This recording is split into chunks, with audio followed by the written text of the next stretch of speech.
I'm glad you're here. Let's set the room to gentle. Phone on do not disturb, brightness low, shoulders soft. If you use headphones, keep the volume just under a whisper so the world blurs at the edges. Tonight, I'll keep you company while we drift through a measured story of an interstellar traveler some call Atlas. Not a headline, not a chase, just a quiet walk through light, color, dust, and time. In the distance, there's a faint reddish coma, like frost, catching lantern light. I picture it as a postcard stamped by deep space, edges curled, ink subdued. We won't rush the names or the instruments. We'll start with how it feels when a visitor from beyond the sun's long reach exhales for the first time and leaves a soft trace in our telescopes. You can rest. I'll carry the details slowly. If you'd like, tuck this into your sleep playlist. Let it play all the way through so you don't have to decide anything. You're welcome to join the little circle of listeners who love real, steady science, told as a lullaby. No hype here, just measured steps, careful phrasing, and room to breathe between them. We'll follow a simple thread. What we see, what might explain it, and where to place the uncertainty so it never leans on you. Think of it as walking a shoreline at dusk. Each small wave is a detail, each receding hush is a pause. You don't need to remember. You don't need to agree. You can simply float with the rhythm of a scientist who has stayed up many nights, so you don't have to. Settle in. We'll begin at the first, quiet breath of the visitor, and let the sky speak softly. That is enough. The first page feels like a timestamp, written in soft ink. I picture a shoreline at dusk, air cool, the day turning over without hurry. In the sky above that imagined water, there is a quiet halo, a pale wreath that seems to breathe. I note the breath, the hush, the feeling of a visitor that is not bound to our sun. It is enough for a beginning. Listen with me for a minute. Curtains lift and fall. A fan turns once, then again, like a tide that knows its place. A distant car becomes a line on the horizon and fades. Your blanket remembers the shape of your shoulders. Your jaw finds the easier position. The room decides to be kind. In that kindness, we let the mind look outward. Not to chase, only to drift. The halo holds its seat in the dark, like a lantern seen from a beach path. You can rest inside that glow. When I say interstellar visitor, I mean an object whose path is not a long oval, returning to the sun, but a curve that does not close. It arrives, it rounds, and it leaves, its momentum set by a birthplace elsewhere. Our telescopes are very good at noticing such motion, but tonight I keep the idea simple. A traveller that will not come back. The thought is steady, not dramatic. You and I are here for a calm look at how we learn from a brief crossing. Colour is often the first whisper. A coma that trends reddish can signal dust touched by long radiation and organic skins layered over time. The hue is not a verdict, it is a clue, like the warm tone of driftwood dried by many suns. In the glow, grains scatter light in ways that hint at their surfaces and shapes. When the scattering turns a certain way near small phase angles, a little dip appears in polarization, and that dip tells of texture. The sky does not shout it, it suggests gently. Spectra are the second whisper. As the traveller warms, frozen gases lift and sort themselves by energy and abundance. Some molecules wake early, others later, and the pattern of those awakenings traces back to how the nucleus is layered and where it formed. A strong breath of carbon dioxide while water still sleeps would be unusual for our local comets, yet not impossible for a body born in a colder nursery. I hold that possibility like a stone in the pocket, cool and smooth. Light also shows direction. Jets rise from fissures and sunny slopes, pushing dust into slow fans. If the grains are compact and dark, they ride differently on the gas than fluffy snow would do, and their paths curve in quieter arcs.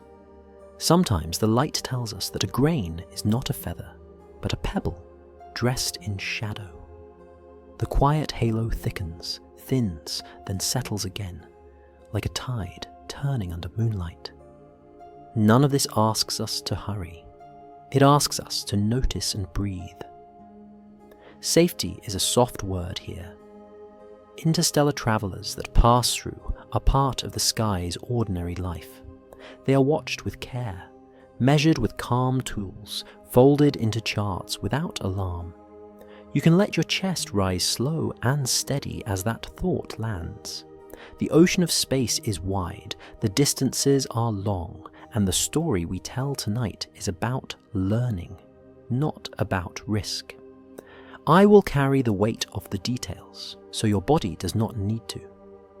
Heat and cold share the last whisper of this first page. Sunlight sinks into a porous crust and takes its time working through. If the interior remembers cold very well, it answers late. That delay is a teacher. It shows us how the material is stitched, how pockets connect, how a spin brings one face and then another to wakefulness. A model is only a lullaby for the mind, unless the light agrees. So we listen to both together. The math in one ear, the glow in the other. I think of the shoreline again, the quiet halo hovering where sea meets sky. Step by step, we will trace what the light allows, smoothing the facts until they fit a palm. For now, we close this first note with our traveller settled in view, and our breath matched to its slow exhale. The day's edge dims, the lantern of dust holds, a little closer, a little clearer, and then the scene fades to darker blue. What colour is a comet in the deepest quiet night? And what does that hush of red really tell us? I ask softly, because the answer lives in small slopes and gentle tilts of light, not in slogans. Under lantern-like stars, the coma can look reddish, as if a winter path were dusted with iron-tinged snow. In that glow, I follow a soft red trace, and let it lead without hurry. The hue is not drama.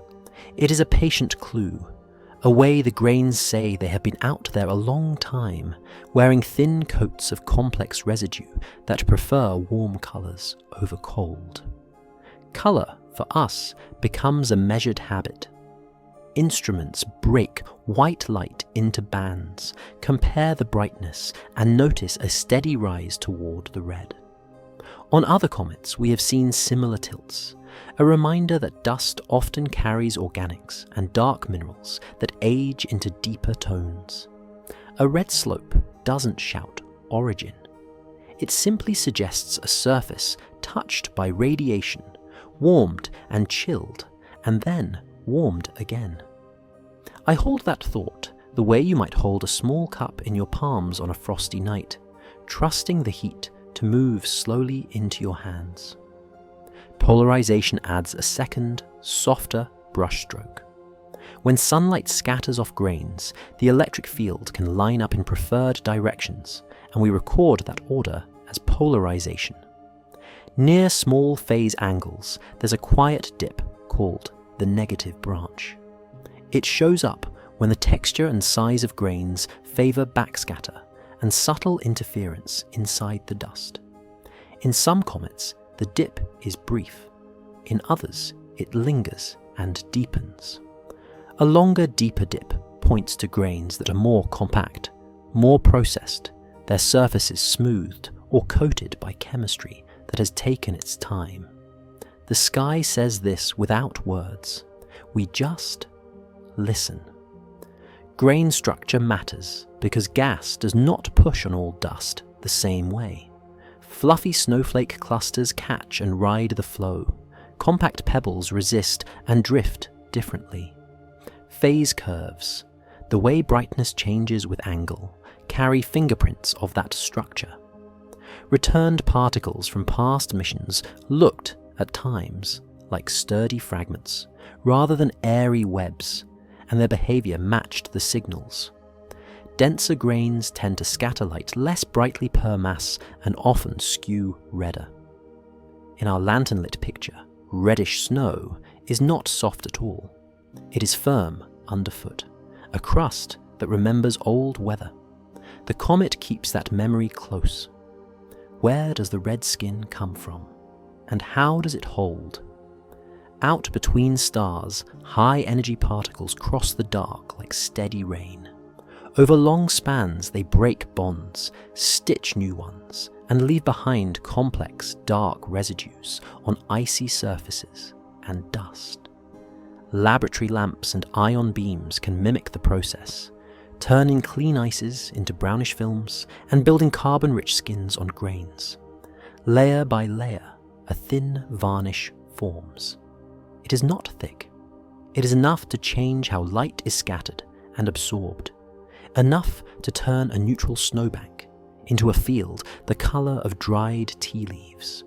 A soft red trace becomes the rule, not the exception. Travel time ties the story together without insisting.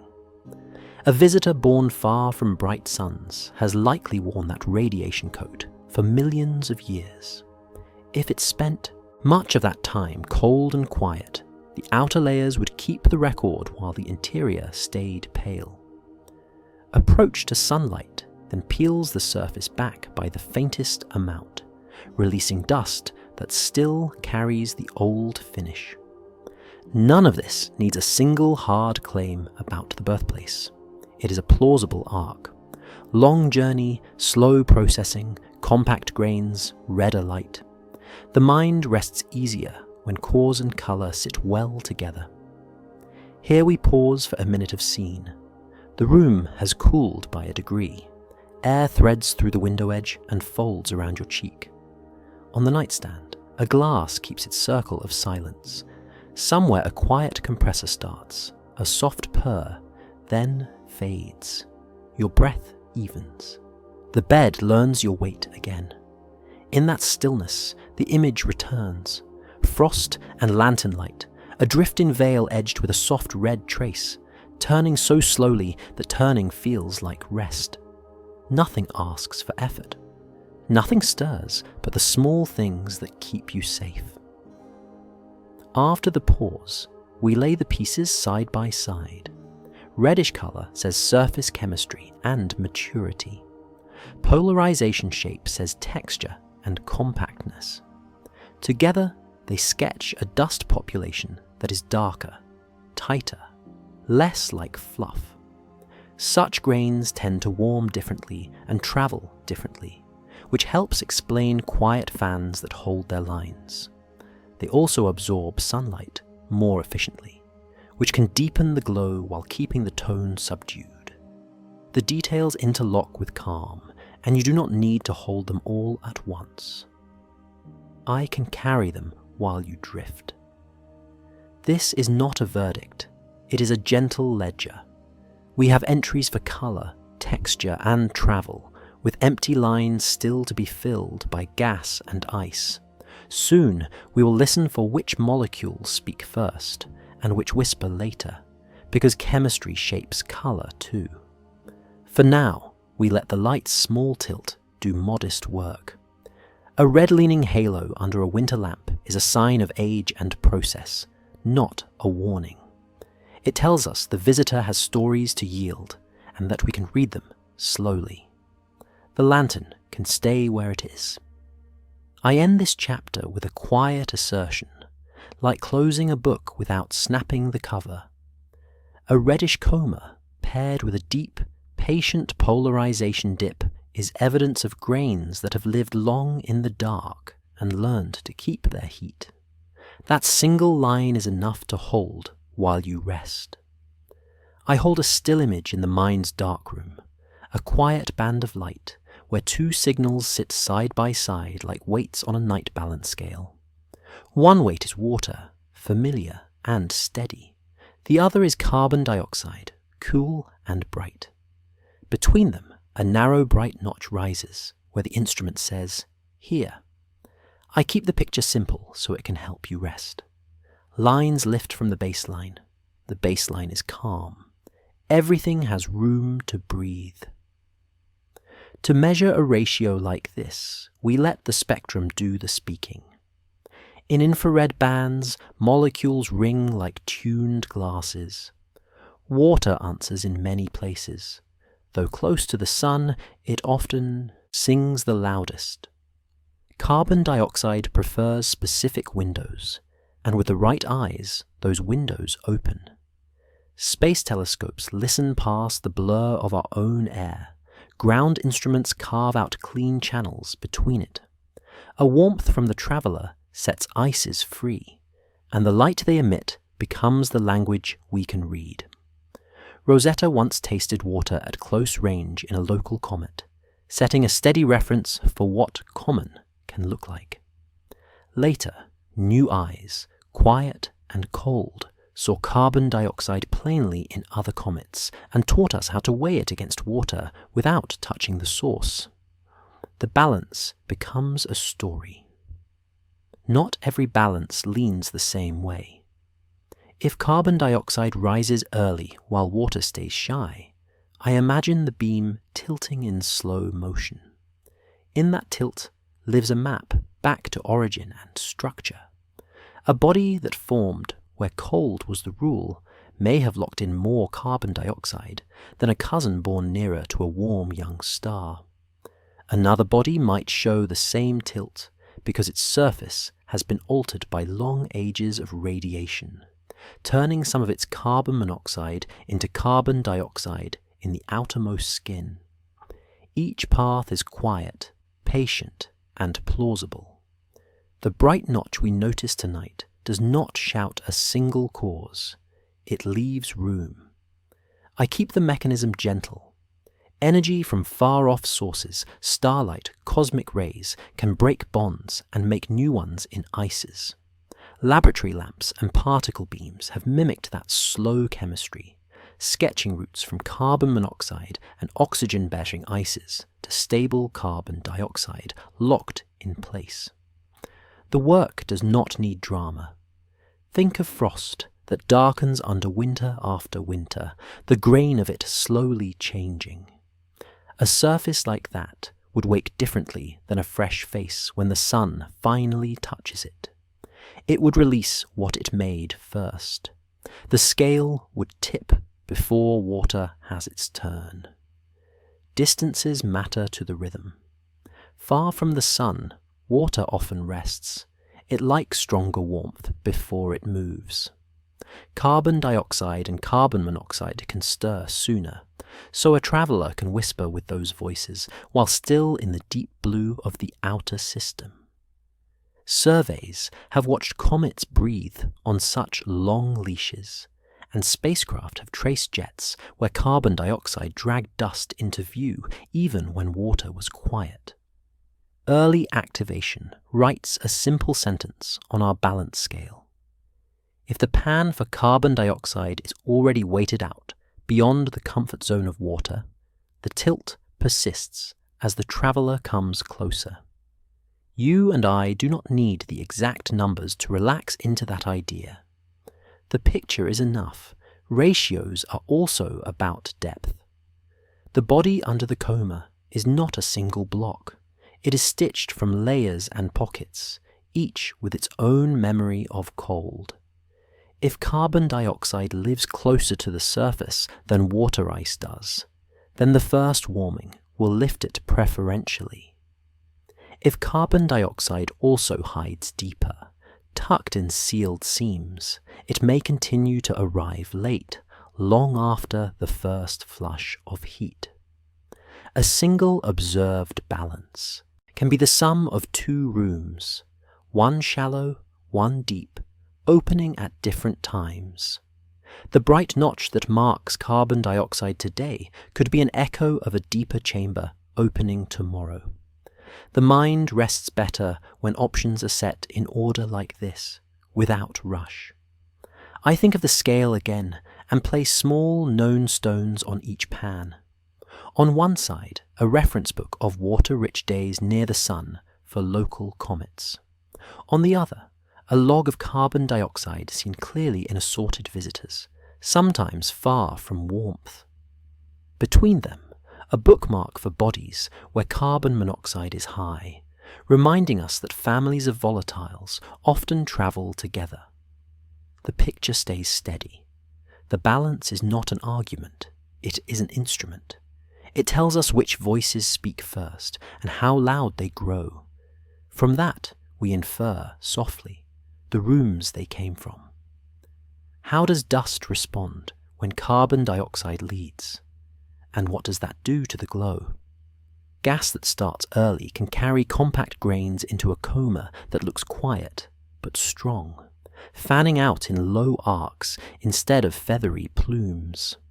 Those grains warm and re-radiate, feed in the brightness without unraveling. The color may stay slightly red. The polarization may show a deeper dip, both in step with compact textures. A carbon dioxide forward season, especially at distance, can therefore make a halo that looks disciplined. A bright notch in gas lines paired with a halo that holds its shape. The mind likes the symmetry of that pairing. It helps you settle. Diversity is the rule, not the exception. We have met a silent traveller once, a classic cometary traveller once, and we can imagine a third that leans into carbon dioxide at times when water would usually dominate. None of these break the sky. They mark different birthplaces and different journeys, and our task is to listen without forcing one story to fit all. Ratios help make that listening precise. The night balance scale becomes a ritual. Weigh, note the bright notch, write the context, breathe. If the tilt is unusual for our neighbourhood, we file it under variety, not alarm. That choice of shelf is a kindness to the body. What remains is gentle housekeeping. We record which bands were used, which distances, which angles. We check that the instrument's own breath has not widened the lines. We compare one night to the next to see if the notch moves, rises, or fades as the traveller rotates. When a pattern survives those checks, it earns our trust. Then the balance can teach the models, and the models can return the favour by telling us which hidden rooms would make such music. The lights in the lab go low, the ledger closes softly. The still image I began with slowly loses contrast, its bright notch dissolving into the background as if a colour wash slid over the print. The chapter ends the way light ends at dusk, without edges, without hurry, with warmth that lingers. The room becomes a soft soundscape before the sky begins to speak. A low fan hums. Far traffic thins to a velvet thread. Somewhere a pipe ticks once as metal cools, as if a coal settled in a long, quiet fire. I match my breath to that slow pulse and imagine heat sliding into a dark, porous world, cooling embers taking one last glow, then dimming. That is how sunlight enters an old traveller, not as a blaze, but as a patient seep that finds paths, hesitates, and then moves on. For a cometary nucleus, warmth does its work just beneath the surface. There, frozen gases wait as thin layers and stitched pockets. When the skin brightens, a sublimation front advances like a cautious tide under sand. It does not race. It wanders through pores and necks between grains. Where the front meets an easy passage, gas escapes and carries dust. Where it meets a wall, it lingers until a new route opens. In the glow above, we see the result, not the maze, and we read the maze by its breath. Thermal models turn this into a quiet rhythm, a diurnal wave, day to night, night to day, slips inward only by centimeters to decimeters before it fades. The material's thermal inertia, its reluctance to change temperature, sets the timing. On some comets, that reluctance is low, so the surface warms quickly and cools quickly, while the interior answers late. That delay is not a flaw, it is a signature. When we watch a jet turn on after local noon, or continue gently after sunset, we are listening to stored heat drifting inward and then back out. The pulse is slow, but it is sure. Layers make that pulse uneven. Imagine crusty caps overlain on softer seams, or patches of dust welded by ages of radiation resting beside more open regolith. A spin brings one patch into sun, and a fan flickers. Another patch follows, and nothing stirs.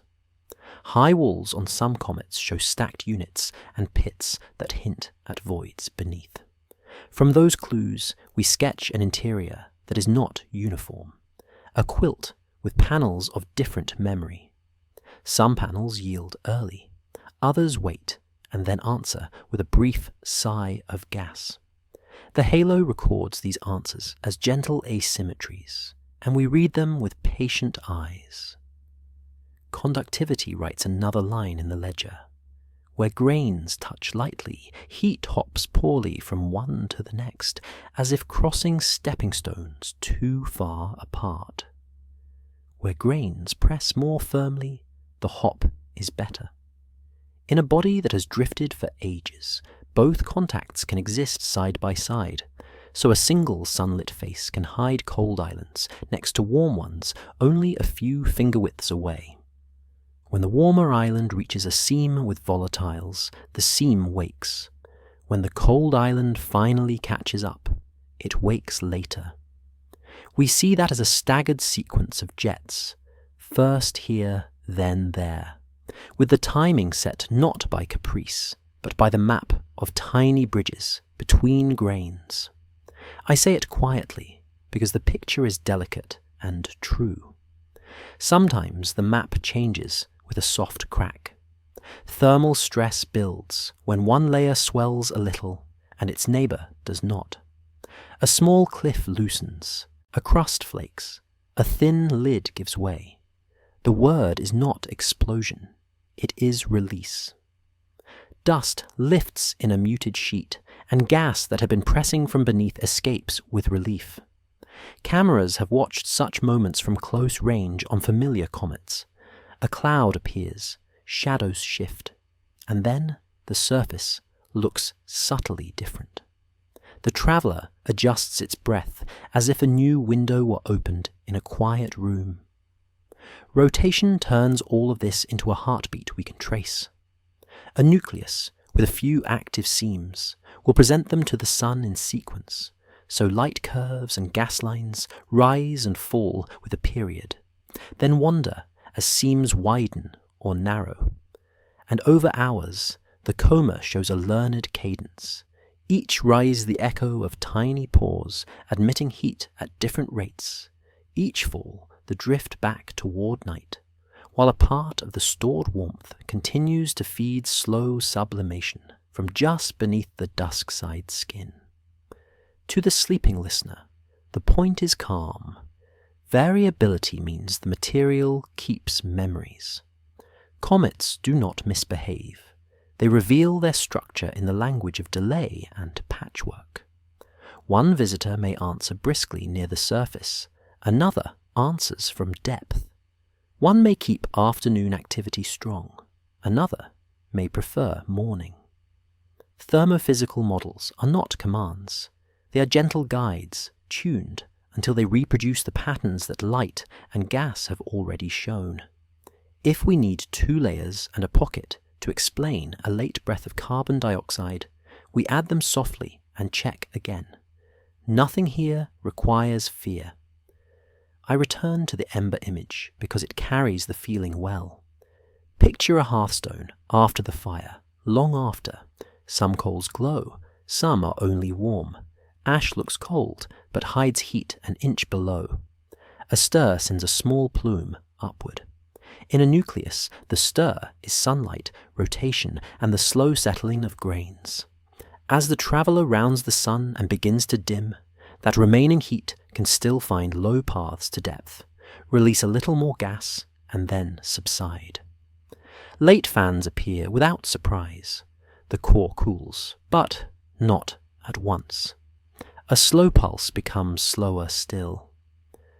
Tonight we lower the lantern on this part of the story. We have watched warmth step into a porous world, cross from grain to grain, pause at walls, and find seams worth opening. We have seen how a crack can be a kindness to a trapped pocket, and how rotation can turn physics into rhythm. The embers are not out. They are dim, orderly, and safe.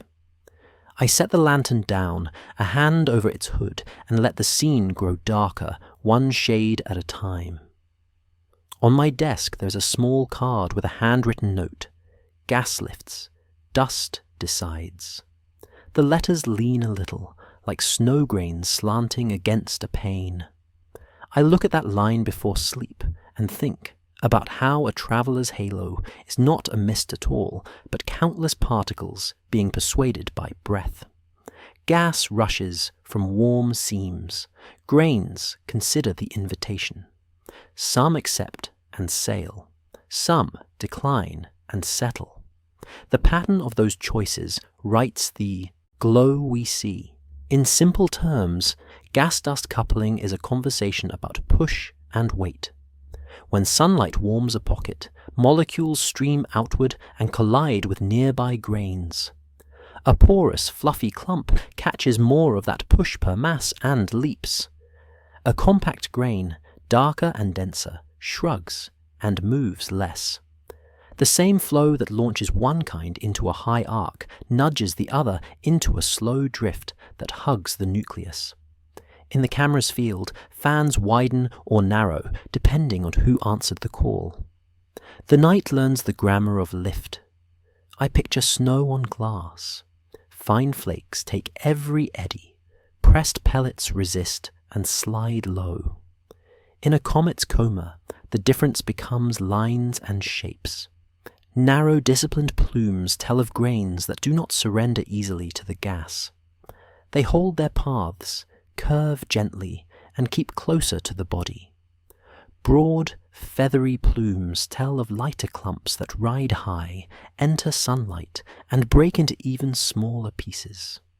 The same jets can carry both types at once, and then the light separates them for us, because compact grains often scatter differently and warm differently.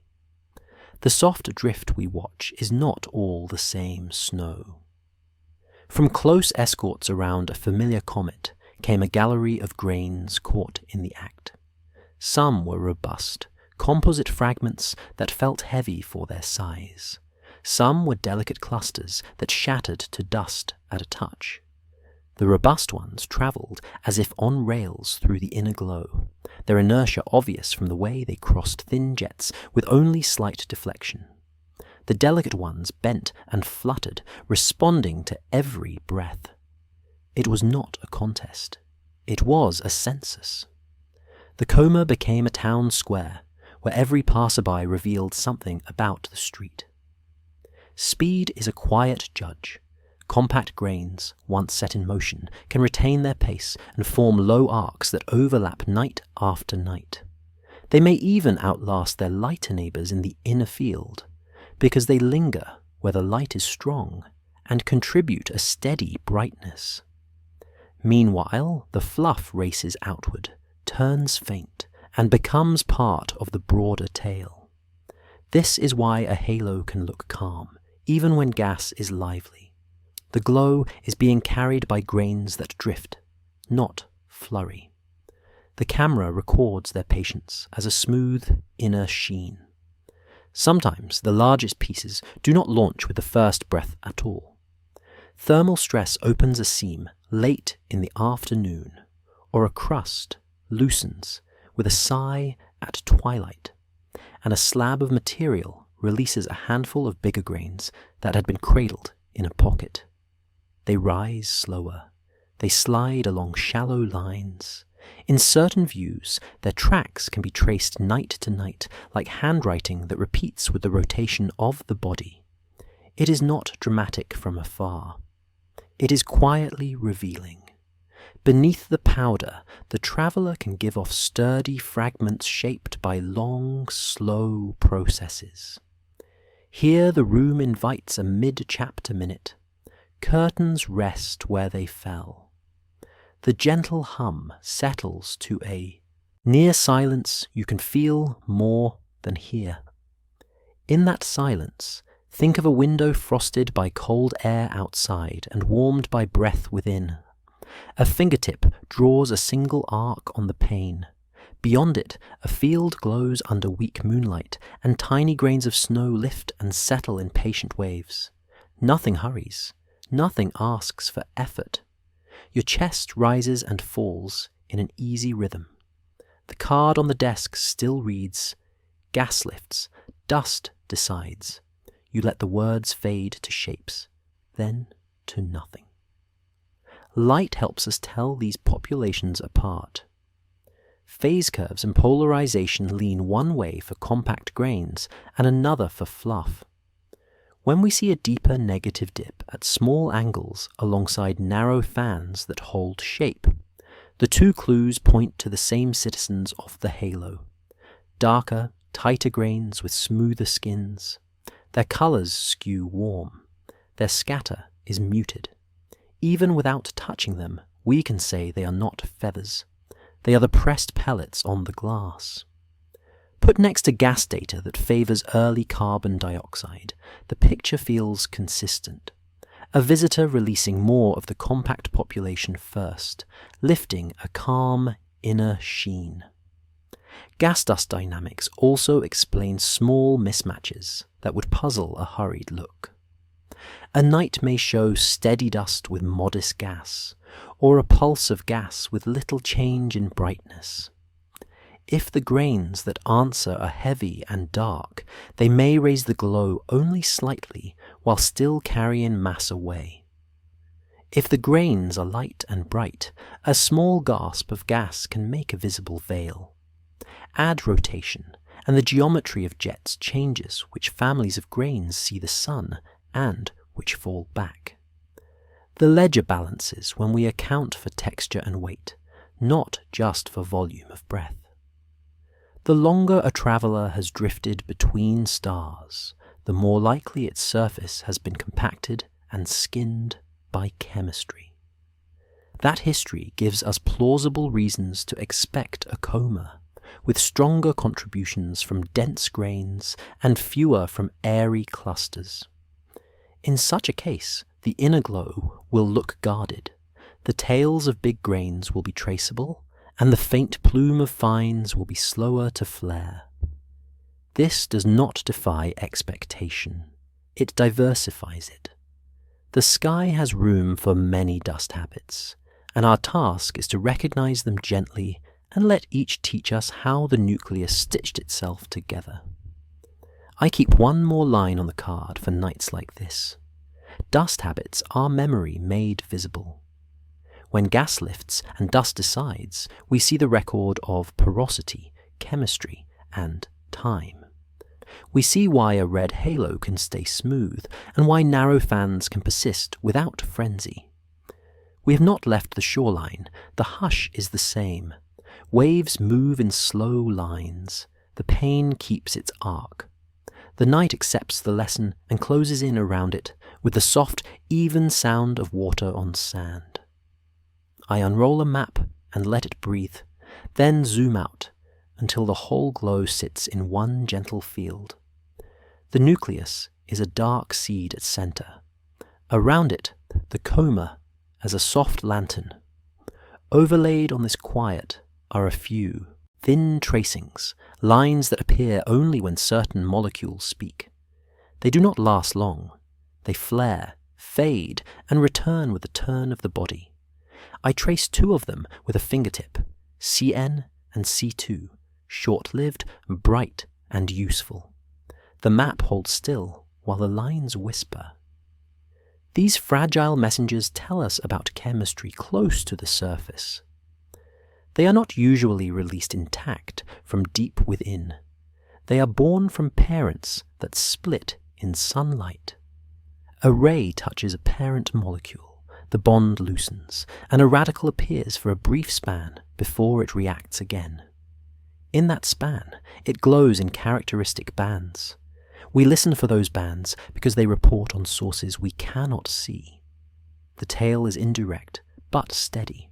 For many comets, the balance between Cn and C2 has long served as a quiet classifier, a way to say, here is a family of behavior, here is another. No verdicts, just habits written in light. A heterogeneous surface gives those habits texture. One patch may free a parent gas in the morning, another might wake in afternoon shade, and a third may stay sealed until stress opens a seam. When such patches sit along fissures that collimate the flow, the coma grows jets like soft brush strokes. Instruments watching from close range have followed those brushstrokes in other comets, tracking how a rotating world feeds different vents on each turn. The picture that emerges is not random. It is a choreography set by spin, tilt, pause, and the furniture of slopes and rims. Our map zooms out, and we see a kind of pulse. Sometimes the pulse misleads a hurried eye. After the closest pass to the sun, you might expect radicals to fall away with the warmth. Instead, a short-lived uptick appears on a quiet night, and then another the next week. To a body that stores heat below the skin, afternoon can arrive long after sunset, and late summer can arrive far from the sun. A pocket opens, a parent is released from depth, and the local light grows brighter in the bands we watch. The nucleus has its own calendar. We learn to follow that one. A helpful way to hold this is to imagine small heat pockets scattered beneath a crust of varying density. As the diurnal wave, and later the seasonal wave, propagate inward, each pocket crosses a threshold at a different time. Where the threshold is met, outgassing begins, carrying parents for Cn or C2 into the coma. Photodissociation completes the message. We then see a flicker. Because the lifetimes are short, the flicker lives near the source and rides with the vent's geometry, which is why a spectrograph can catch it, even when the broad dust glow seems unchanged. The detail sits inside the larger, calmer picture. There's comfort in how these lines fit with what dust and CO2 have already told us. If compact grains dominate early and carbon dioxide leads while water bides its time, the vents that wake first might also bring up parents that feed Cn or C2 in irregular spurts. The radicals maps would then show patchy arcs that repeat with rotation yet wander slightly as seams widen. They might be more obvious just after local noon on the active face, and again hours later if stored heat reaches a neighboring seam. The eye learns this rhythm the way a listener learns a lullaby with a few syncopated notes. I slow the frame and watch one full rotation as a long sentence. At the leading limb, a vent brightens. Cn rises a notch. The dust fan narrows. Half a turn later, another patch answers. Now C2 grows a little while Cn holds. On the night side, the bands fade, but do not vanish. There is delay inside the crust, and radiation still works its quiet chemistry in the outflow. The sentence ends with a comma, not a period, because the same pattern will read again when the face returns to light, only softened by whatever changed at the seam. That kind of sentence lets the body rest. A prior spacecraft flyby once showed how different jets can be. CO2 carrying large flakes from one end, water vapor jets from another, each with its own grain culture and its own trace in the spectrum. Close imaging elsewhere revealed thin curtains rising from cliffs with gas and dust responding to angles of sunlight at scales no model predicted in advance. Those lessons travel with us here. When radicals flicker, we do not assume crisis. We assume a patchwork of sources and a patient thermal clock. The clock is slow enough to soothe, precise enough to teach. Before we close, I'll set the instruments aside and give you a minute to fall deeper into the room. The air is cool against your cheek. A gentle draft slips under the door and loses itself under the bed. Far away, an elevator dings once and does not repeat. Your hands settle a little heavier. Somewhere in the house, a page of paper yields to gravity and lies flat. On the inner map, faint bands wait like distant city lights seen from a quiet hill. They do not demand attention. They confirm that the night is still working as it should.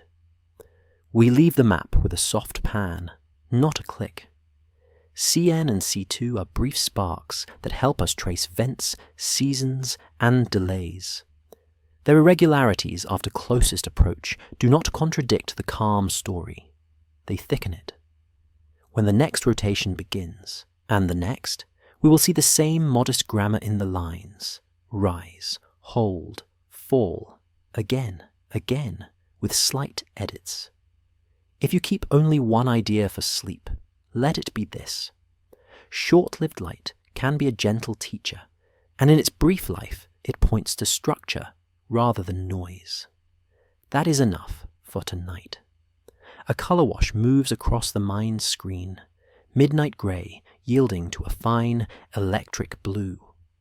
The dust halo stays warm and low, but out of it a ribbon forms, a thin thread that points away from the sun as if drawn by a steady hand. It is not the dust tail we learned first. It is the ion tail, tight, straight, and quick to answer whatever the solar wind decides tonight. I watch that fine thread and let it describe itself. Ion tails begin when neutral gases meet light energetic enough to knock electrons free. Some molecules lose one, become ions, and feel the magnetic field carried by the wind from the sun. Others are created by charge exchange with swift protons, switching partners in a small, tidy trade. Once charged, they are picked up by the wind, accelerated along the field, and sorted into a beam that prefers blue light. Bands from CO+, and friends that give the tail its cool tint. The physics is calm, even when the scene looks sharp. A neutral relaxes into an ion. An ion follows a path. The path becomes a thread. From far-flung sentinels, we've watched those threads form and fade. Coronagraphs that stare near the sun have filmed narrow ion plumes, snapping to a new angle when the wind swings. Wide-field images have traced long, pencil-straight tails that keep their focus, while the broader dust veil bends more gently. Up close, plasma instruments have tasted the pickup ions as they slide past a nucleus, confirming the simple chain: gas to ion, ion to field line to blue thread on the sky. The observations are many and consistent. The comfort comes from that consistency.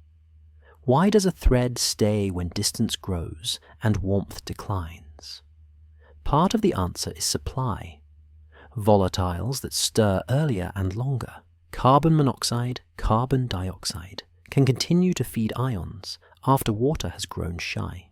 So the beam persists in blue, even as the dust dims. Part is the wind itself, which can be brisk, laminar, and magnetically tidy for days, letting freshly minted ions stream with little hindrance. The rest is simple contrast. Dust needs a push that weakens with distance. Ions need ionization and a field, and those are present as long as the sun breathes. The wind is not a single mood. Streams of different speeds rotate with the sun. Shocks and shears pass like weather fronts. The magnetic field spirals outward and kinks where regions meet. When a faster stream overtakes a slower one, field lines tilt, compress, and ripple. An ion tail feels that change quickly.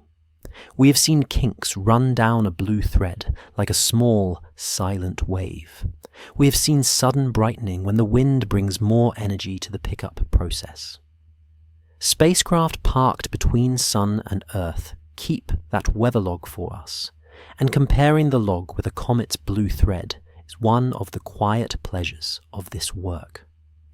Geometry adds its own gentle complications. The straightness you see depends on where you stand, the phase angle, and the tilt of the field lines with respect to your line of sight. A perfect beam can appear offset or even briefly dim if it points partly out of view, while a slight curvature can be a projection of a simple swing in 3 dimensions. Dust tails obey gravity and radiation pressure maps, but ion tails obey the magnetic architecture of the wind. So when both are in frame, the sky draws 2 different diagrams at once, one broad and sun-gentle, the other fine and field-true, inviting a patient eye to read each on its own terms. Rotation of the nucleus supplies punctuation marks. As fresh gas vents rise, the local density of parents increases, the ion production climbs, and the blue line brightens. As the active face turns away, the supply softens. But because ionization times can be short and the wind's conveyor never sleeps, the tail maintains a narrow spine even when the source breathes in. If stored heat sustains a deep seam, especially one rich in carbon-bearing volatiles, the punctuation becomes a gentle semicolon rather than a period, a rise that eases into a hold before it falls again, and the thread looks unbroken from a distance, though it carries the rhythm of the rotating source within it. I think of the ribbon as a fine electrical current laid across the night. Dust sketches the coastline. The ion tail is the lighthouse beam that sweeps along it. One tells us about weight and texture. The other tells us about flow and field. Put them together, and a visitor that favors carbon-bearing gases can show a paradox that isn't. A waning dust coma with a blue thread that refuses to quit. Nothing supernatural lives there. The explanation is simply staggered thresholds and 2 different governors of motion. The body relaxes when causes separate cleanly. An observer's patience closes the loop. On one night the thread points cleanly anti-solar. Days later it leans, following a shift in the wind. In the middle, there may be a kink, a brief discontinuity that travels and then smooths out. The same nights will show the dust tail bending under radiation pressure, and the ion tail heeding the field. A duet of forces drawn on the same page. Watching them together, we can tell when the blue persists because supply persists, and when it persists because the conveyor is strong. Both cases are ordinary. Both are quietly beautiful. We leave the frame without a snap. Only a hush that holds. The fine blue thread remains, as the lights in the room dim a shade. It points the way the wind is going, not where we have been, and it asks nothing more of us than this. Let the field carry the ions, let the ions carry the light, and let the light carry you into rest. Hold there. I make a memory stitch and pull it through the seam of tonight. One image, then the next, joined by a soft thread.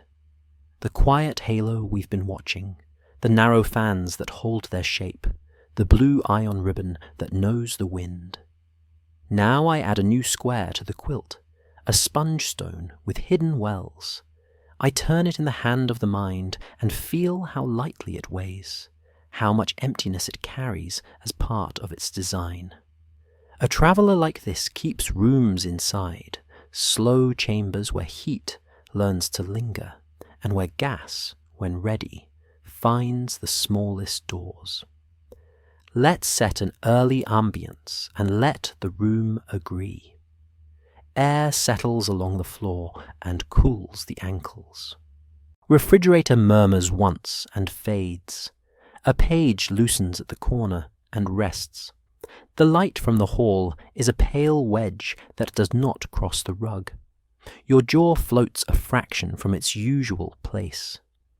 Breathing chooses the shorter path. The window, barely cracked, brings in a line of coldenite that folds itself into the larger quiet. For a minute, we let sound be the slowest thing in the house.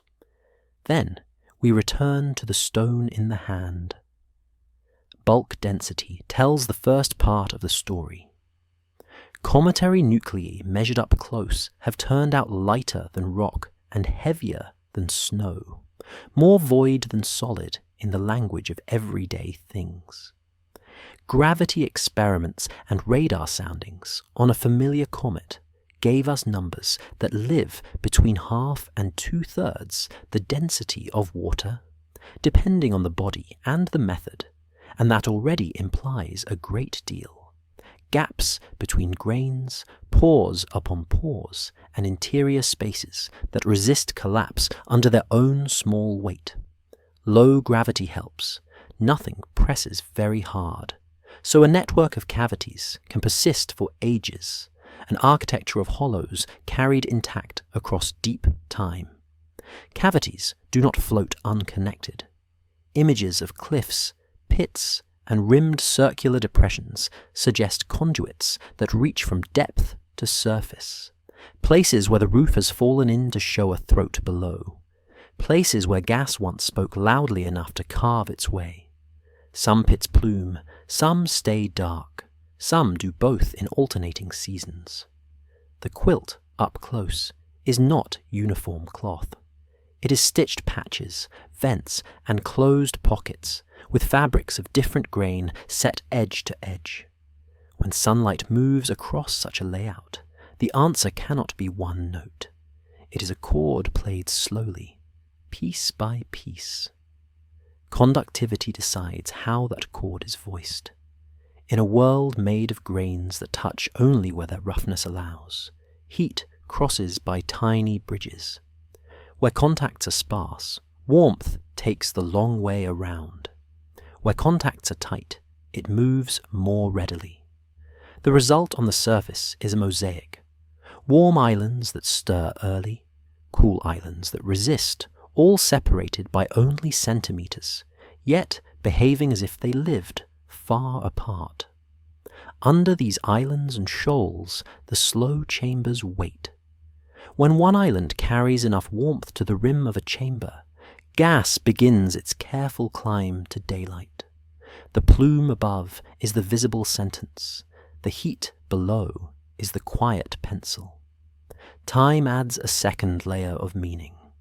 There is a daily wave that strokes the first few centimeters and a seasonal wave that sinks deeper. The daily wave writes exhale, inhale in short lines. The seasonal wave writes a paragraph that continues even after closest approach. A paragraph that says, keep releasing what I touched while I was strong. In a highly porous world with low thermal inertia, the seasonal paragraph can take weeks to finish. That is why gas lines can hold their brightness as the dust halo wanes, and why a late fan can appear without any sudden change in sunlight. The book is merely catching up to a page that was written earlier. Sometimes that page was written in carbon-bearing ink. If seams and pockets near the surface are rich in carbon dioxide or in carbon monoxide that can become carbon dioxide, those reservoirs will answer when the seasonal wave finds them. And the sentence that arrives can be long, an unbroken breath that extends into the comet's retreat, because the connectedness of pores and conduits is enough to feed a steady trickle even as the nucleus cools. Dust, being heavier and choosier, may not answer in the same proportion, so brightness and gas can drift out of step for a while, a gentle decoupling that means nothing more than different thresholds in different rooms. Think of the slow chamber itself. Its walls are not smooth. They are layered by history, grains compacted by micro-impacts, skins altered by long radiation, and silt fallen from above when a lid shifted a hair's breadth. A crack becomes a narrow hallway. Frost grows on its edges. A day comes when the hallway connects to a warmer room. Gas threads the path and begins to speak. The path widens, the rate rises, the chamber cools, and, for a time, feeds the coma from depth, while the surface, seen in reflected light, barely changes. In that long sentence, every clause is small, and every clause is enough to keep the breath going. None of this requires the odd or the exotic. A comparable quilt was mapped at a comet we knew well, where radar crossed the body and found transparency that matched low density, and where cameras caught pits venting, slumping, then resting. Instruments that felt heat at radio wavelengths measured lags and thresholds that matched the idea of porous stacks with modest conductivity. When those tools are turned, imaginatively, to an interstellar traveler, the expectations are conservative. More porosity than rock, less than frost, more empty room than our intuition allows at first.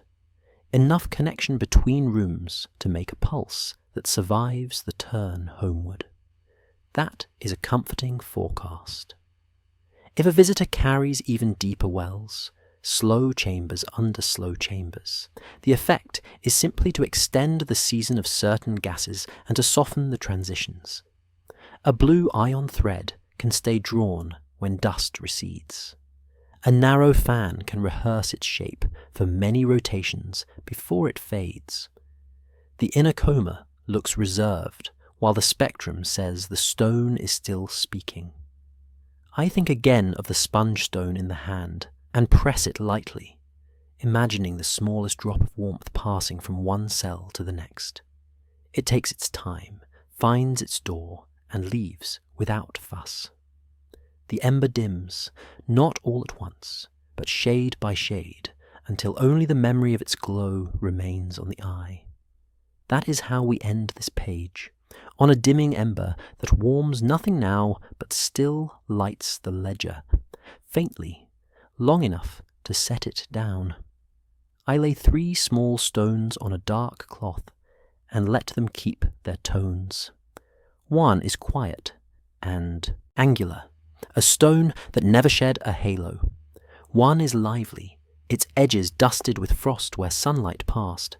The third is a measured weight that leans toward carbon's colder breath. I keep them in a line, not as trophies, but as a slow catalogue. 3 travelers, 3 voices, 1 sky. I breathe once for each and feel the calm of the comparison settle.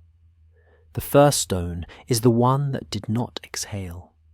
A body on a hyperbolic path slid through our charts and left no detectable veil of dust around it. Telescopes searched for the soft signs we know, coma, tail, gentle fans, and found none to the limits they could reach. The orbit carried certainty. This was not a loop that would bring it back. It was a passing line.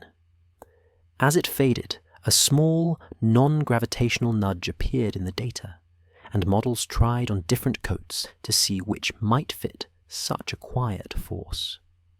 Through it all, the lack of a visible halo stayed part of the signature.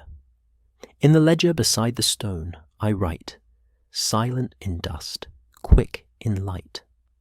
The second stone is more like the comets we've escorted before, and yet not the same. It breathed freely, even early, and its gases favoured carbon-bearing families at levels that turned heads.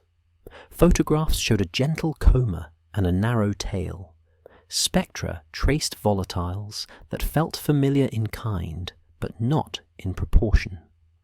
In this case, the catalogue entry reads longer. An active visitor with chemistry shifted toward colder-born components, a body that brought its own dust culture and grain sizes into view. It was a comfort to see behavior we recognized, even as the ratios asked for fresh context. That comfort kept the tone steady. Now the third stone. I set it down with care because we are still writing its line.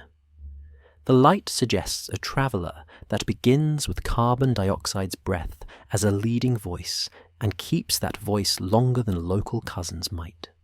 Its dust looks compact and processed, its inner glow guarded more than feathery, its fans narrow and disciplined. The blue thread of ions holds on even as the dust dims. No contradiction, only two governors working at once. In the measured triad, this stone sings the lower note of carbon dioxide in a way that completes the chord. I write calm halo, strong CO2 season, delayed water chorus. A catalogue like this is not a ranking. It is a proof of range. One traveller can be dust silent and still be entirely natural. Another can be fully cometary and yet carry an uncommon allotment of cold-trapped volatiles. A third can favour carbon dioxide long after the turn away from the sun. Diversity is the rule the sky keeps showing us, and the more we listen, the more we stop trying to fit strangers into one household script. The work grows easier when we let variety be a first principle. The body rests when there is no fight with the facts. Within the triad, comparisons become gently precise. The silent stone reminds us that a nucleus can be crusted or depleted at the surface, or simply too faint and small to show its breadth in our current instruments. The lively stone shows that volatile inventories can be rich in carbon-bearing species, feeding early activity at distances where water would stay quiet. The CO2-leaning stone ties thermal memory to chemistry and says that slow chambers and low conductivity can sustain a winter tongue of gas long past the bright days. Each line is modest. Each line is enough. There is also a rhythm in how we came to know each. We first noticed motion that would not close, then checked for halos, then measured lines, then traced dust. Along the way, polarimetry and photometry filled in texture, and plasma instruments or heliosphere monitors offered the wind's part of the story. The steps are the same, but the melody changes with the subject. The silent stone asks us to read shape and light curves with extra care. The lively one invites a closer look at CO and dust coupling. The CO2 forward one urges patience with thermal lag and late season gas. A catalogue becomes a set of quiet tempos we can switch between without hurry. Putting the stones back in their pouch, I think of the broader shelf that will hold the next arrivals. We will likely see more of all three kinds, and many in between.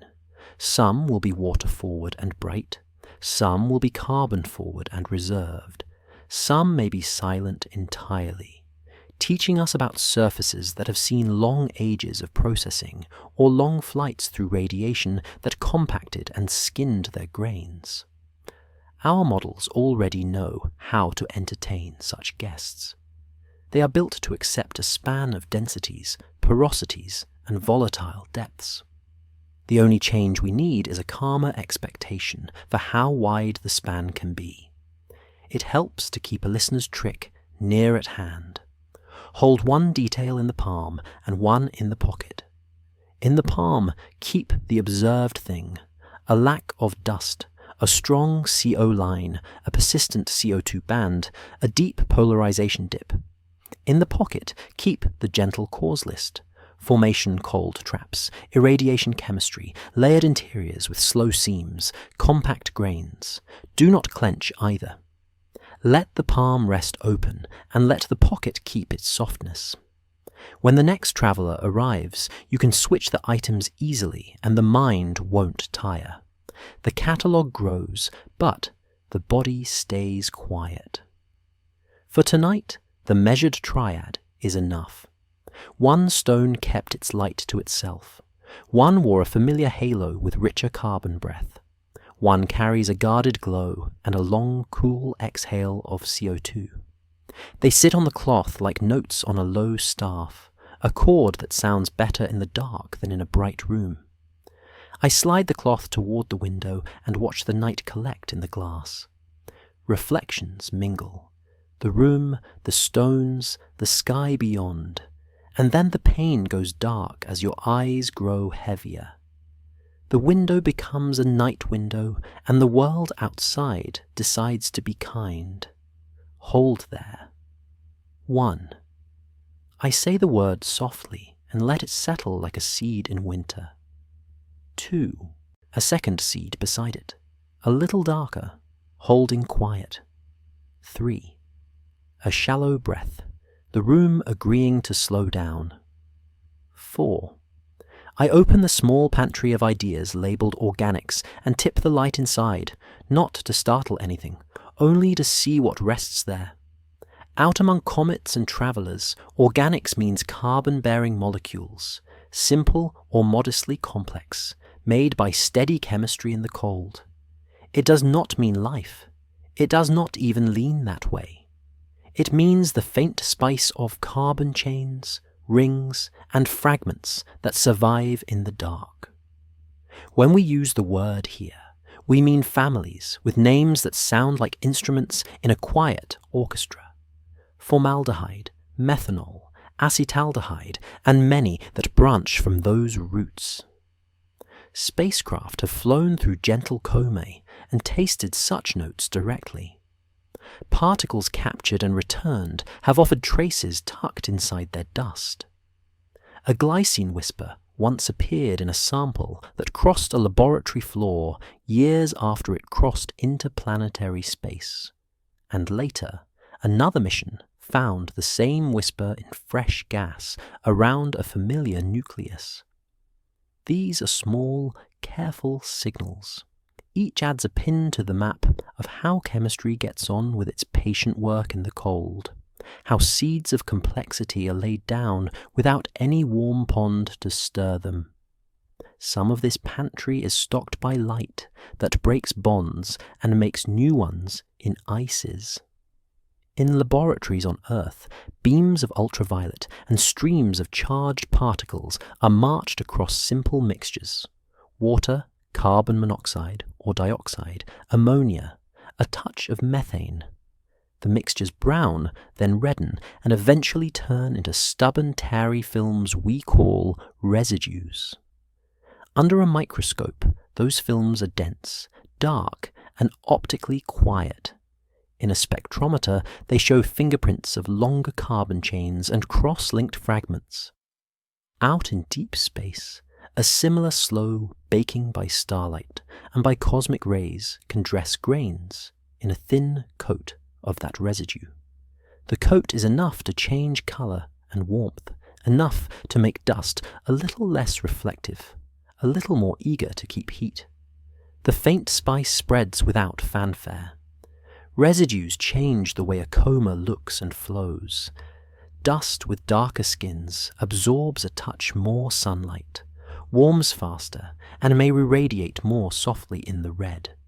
its surface becomes less jagged at microscopic scales, which can nudge polarization deeper into the negative branch nearby to small phase angles. Compact aggregates wearing these coats scatter light differently from airy snow, and their behavior under gas push shifts too. None of this is large and sudden. It is cumulative, 1,000 tiny adjustments in 1,000 tiny grains. When you see a guarded inner glow and a red tilt that doesn't shout, organics are often in the chorus, second row, steady alto. Depth decides whether we hear their voice early or late. If residues and their parent ices lie near the surface, the first warmth lifts those families quickly. If they hide in seams beneath compacted crust, a seasonal wave must travel down before they can speak. That is why, on some nights after closest approach, simple radicals flicker even as water settles, and why faint organic lines can appear in windows that look calm to the eye. The pantry door opens from inside. Stored heat finds it. The latch yields, and a measured breath of organics joins the room without changing the furniture. Give the room a minute now. The hum in the wall falls to a thread. A dog 2 buildings away lowers itself onto a carpet and forgets to sigh. The clock hand advances without sound. Your shoulder finds the pillow's exact shape and decides to keep it. If you want, picture the seed pantry again.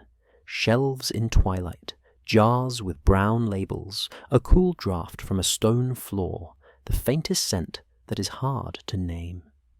We let that stillness hold for a little while, the way a comet's interior holds warmth before it moves. Then we return. Astronomy's larger map places these jars in context. Telescopes that study the birthplaces of planets have traced carbon, oxygen, and nitrogen-bearing molecules across broad rings of gas and dust.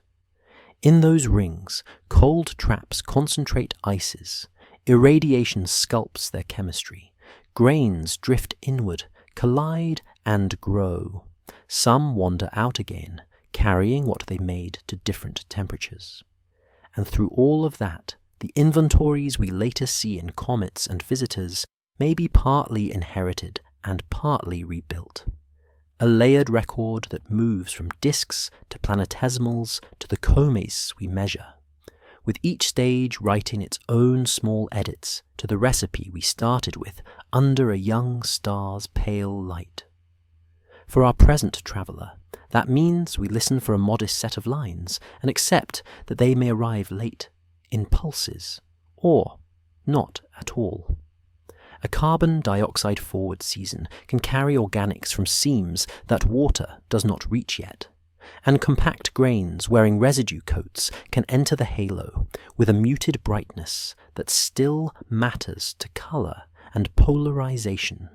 If a faint band appears and holds for a rotation, we thank the seam that fed it and the depth that timed it. If a night passes without a line, we do not erase the pantry. We simply note that the door stayed cool. The model's role is gentle. Add a shelf, thicken a lid, shorten a conduit, watch if the cadence improves. This matters because chemistry in the cold is how the galaxy writes between the stars. Comets and visitors are couriers for that quiet script, bringing pieces of the alphabet to places where heat is scarce. When we say organics, quiet and simple, what we mean is that the courier's bag holds syllables, not sentences. Syllables can last a long time. They ride dust and ice across distances that would drain louder stories of all meaning. When the bag opens near a sun, we get to read a few of those syllables aloud. We do it softly so you can rest while the page turns. Keep one line and let the rest go. Organics in this story are steady chemistry, not a drama, a faint spice on compact grains, not a proclamation, A slow pantry opened by stored heat, not a door flung wide. We stop here. We are cooling to silence. We are cooling to silence. I say it twice on purpose, so the words can echo and soften the room. The lantern we have watched all night grows thinner at the edges. The inner sheen turns from velvet to dusk. In that dim, the wintering hearthstone of the nucleus keeps the last glow. No hurry lives here. Only the patient end of a season that did its work and now recedes. As activity wanes, a practical thing happens first. The coma slips below what the eye can prove. Telescopes have thresholds, surface brightness limits, where a diffuse veil becomes indistinguishable from the night itself. Ground lenses press hard against air and moon and time. Space eyes look past those veils and still must decide where glow ends and background begins. When the line is crossed, dust may still be present in small measure, but it reads as nothing more than darkness. That is not disappearance. It is simply the sky saying, I cannot separate this whisper from the quiet behind it.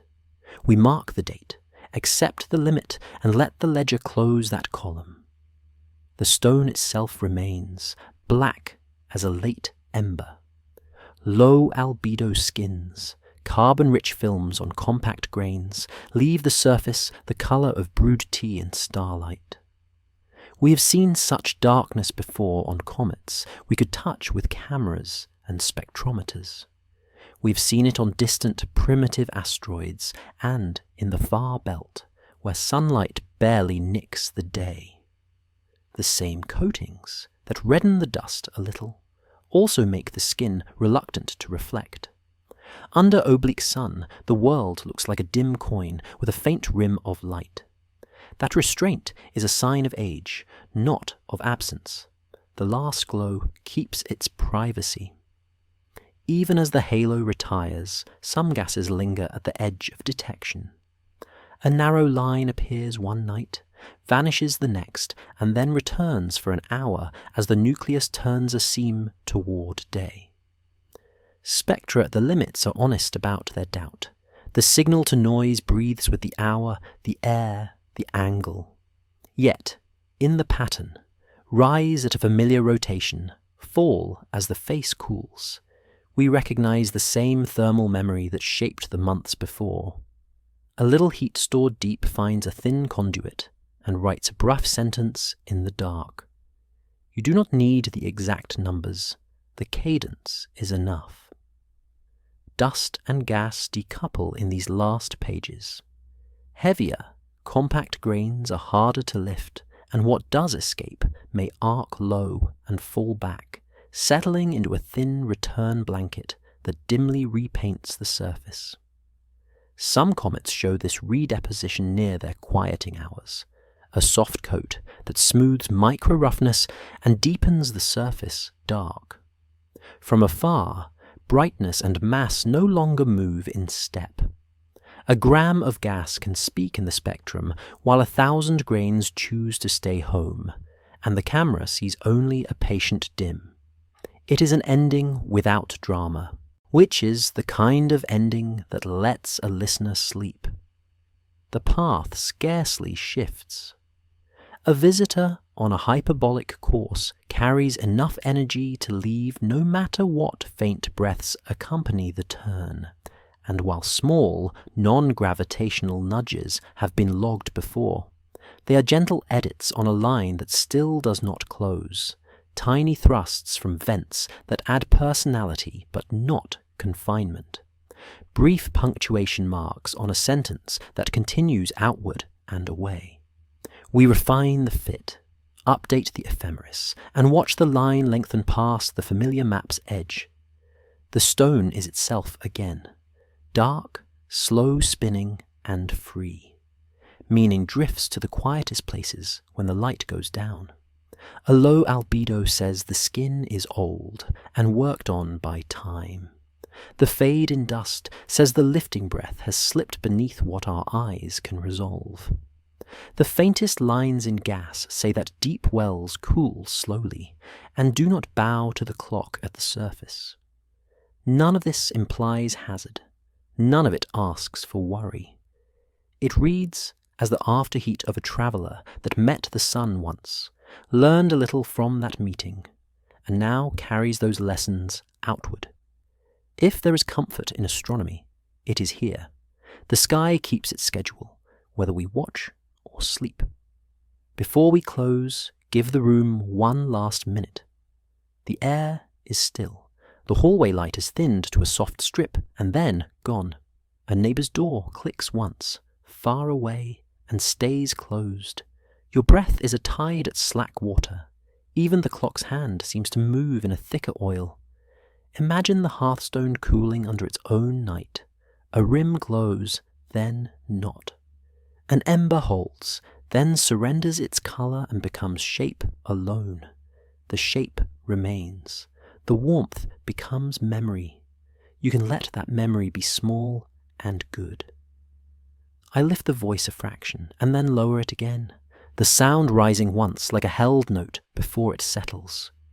We are cooling to silence, and the silence is earned. The last glow is a promise kept. Our traveller carries on into a deeper blue, with no demands, no alarms, only the patient drift of a stone that has told us what it could. Let the hush rise around you as the chapter closes, and let it keep rising after the words end. Rest there. In. Out. A small pause. Again. In. Out. And hold the quiet for 2 heartbeats.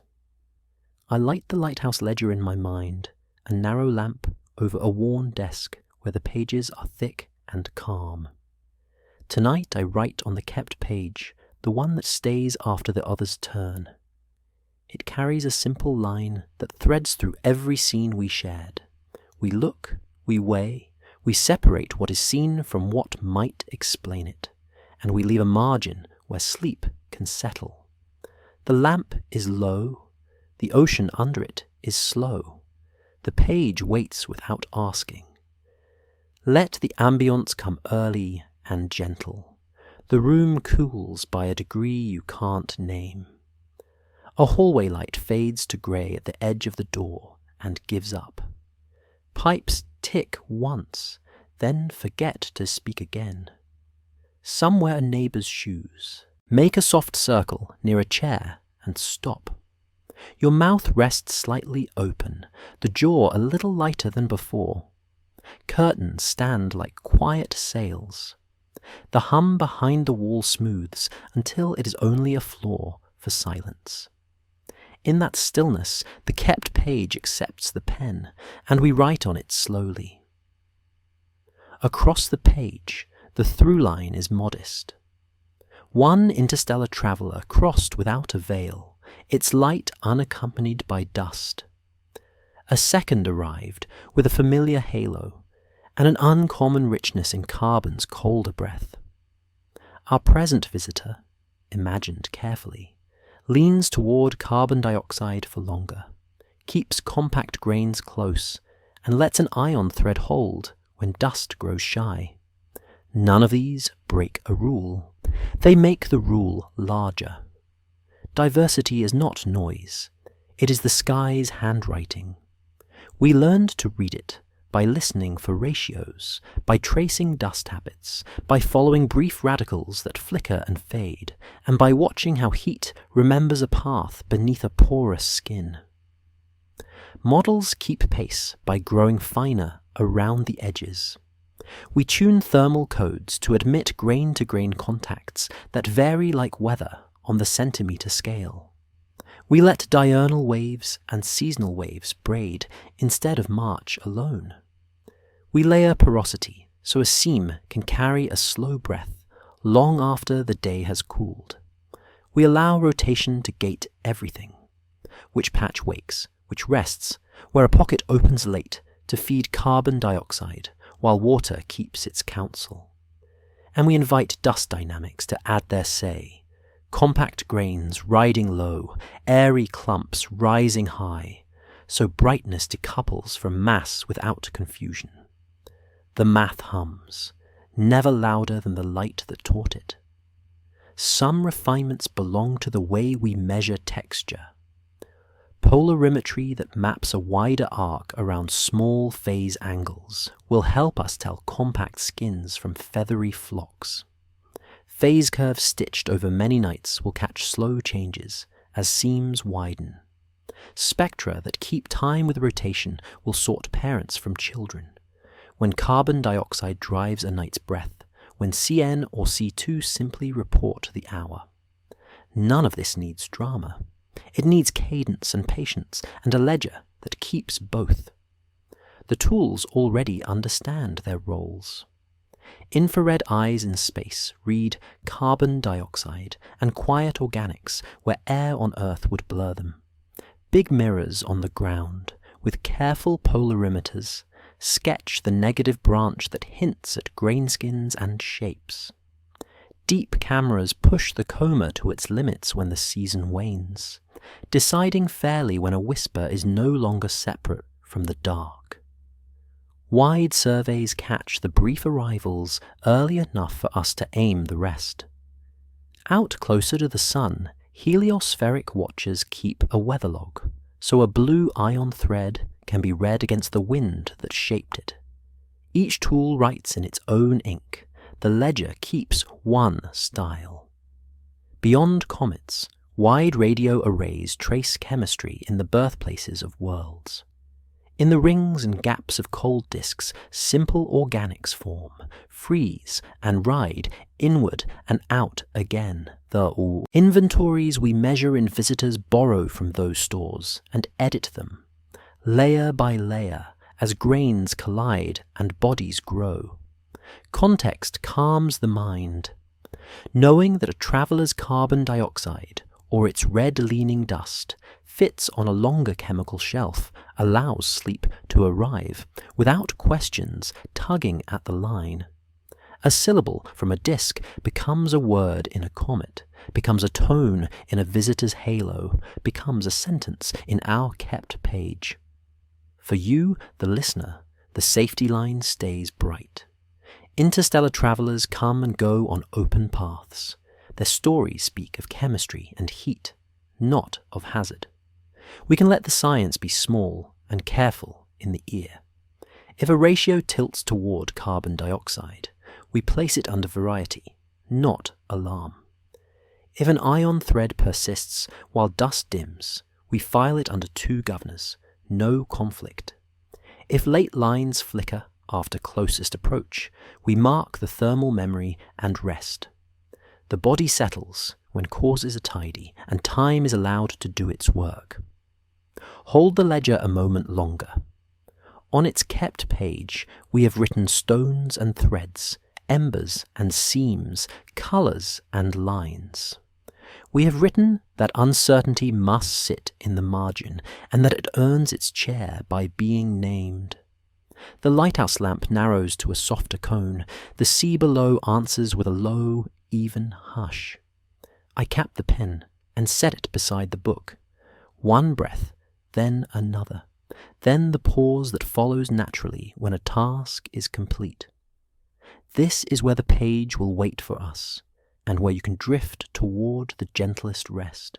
We will glide from here into gratitude and good night, but not yet. First, let the light fall one shade lower and stay. The kept page cools. The lamp holds a rim. The window keeps a single star. Nothing presses forward. Nothing retreats. The room decides to linger in low light, and we let it. Hold there with me, easy and loose, until the next words arrive soft as sleep. Thank you for staying with me. We walked in calm steps through what the light simply showed. One interstellar visitor crossed with no detectable coma. Another arrived active, rich in carbon's colder breath. Our present traveller was read through steady signs, reddish dust, a deeper negative polarization dip, narrow fans, and a blue ion thread that answered the wind. Spectra reported carbon dioxide and companions. Rotation traced gentle pulses. Dust behaved as compact grains close to the body. Thermal instruments on other comets taught us low inertia and shallow skin depths. Cameras and radar revealed pits, layers, and high porosity. Put together, these observations form a quiet ledger rather than a riddle. Telescopes near and far did their parts. Infrared eyes in space opened the bands where carbon dioxide speaks. Wide surveys found the visitors early. Deep imaging set honest limits as coma thinned. Polarimeters mapped texture through light's orientation. Heliophysics watchers kept a wind diary that matched kinks and leanings in the ion tail. Each tool spoke in its own accent. The sky kept the grammar. We also saw rhythms that return nightly. Jets rose and softened with rotation. Short-lived bands like CN and C2 flickered near their sources. Ion tails stayed straight along the field while dust curved under sunlight. Post-perihelion, faint lines lingered as stored heat finished its slow page. None of this asked for alarm. It simply described a traveler passing once, teaching by presence and moving on. You have been listening with patience. Your breathing has matched the pacing. In, out, a small pause. I am grateful for your company. May these measured notes settle like sleep on still water. Rest warmly, travel lightly, and let the night keep its kindly watch. Good night.